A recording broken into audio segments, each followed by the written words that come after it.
راديو جوهر FM الاربعاء 27 جانفي 2021.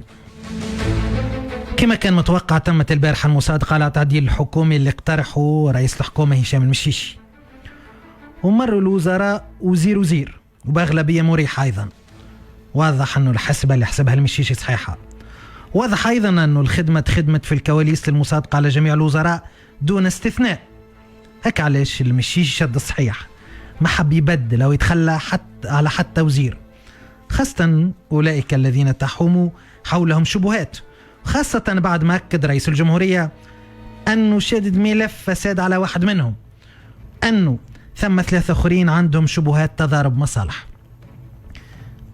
مبروك للسيد رئيس الحكومة، 100 مبروك للوزراء الجدد، وألف ألف ألف مبروك للكسان بوليتيك اللي زاد عبا وتعبى وسمن في هالبرد القارس في زمن انتشار الجائحة وتراجع المؤشرات الاقتصادية والاجتماعية.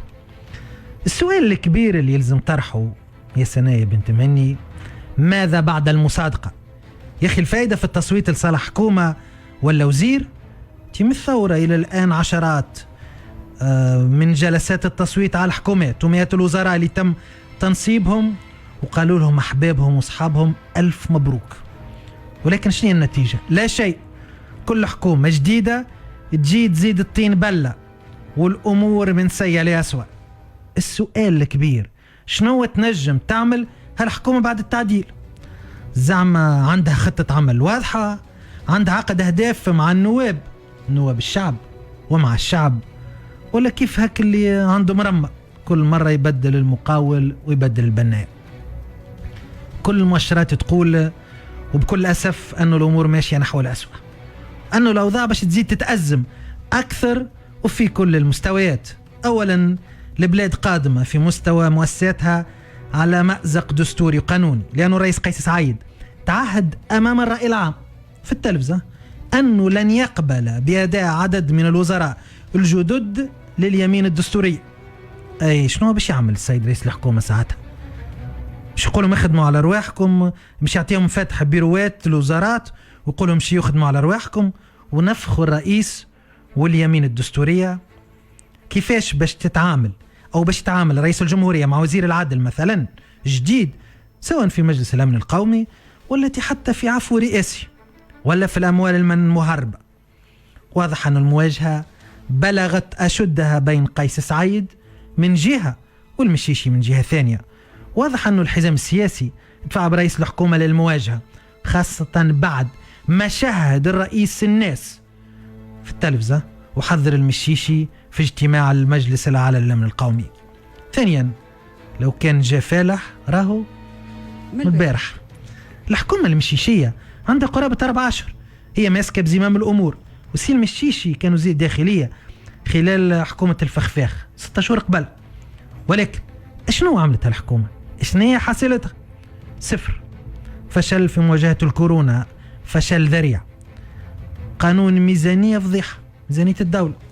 عركة مع البنك المركزي والطلب من محافظه أنه يطبع الفلوس.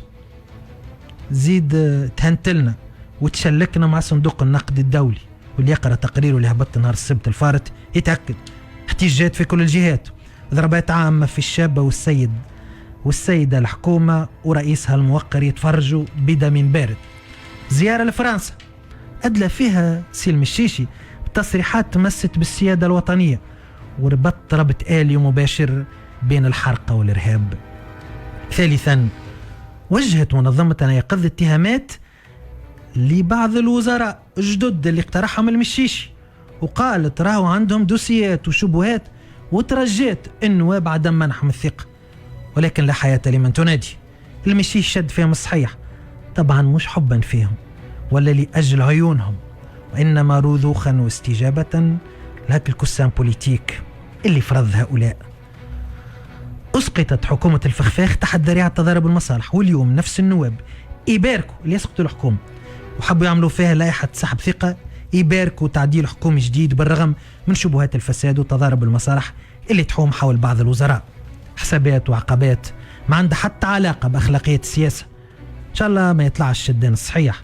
فهؤلاء اللي تحوم حولهم الشبهات رسالة طمأنة وتشجيع للفاسدين.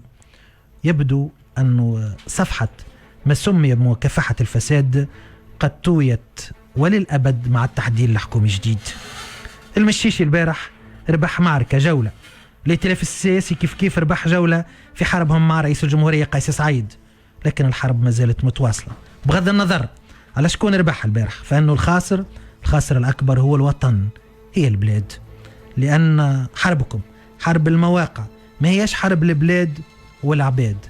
اربحوا بعضكم كما تحبوا، اخسروا كما تحبوا، كولوا بعضكم كما تحبوا، ولكن الخاسر الأكبر هي البلاد، وإن غدا لناظره لقريب.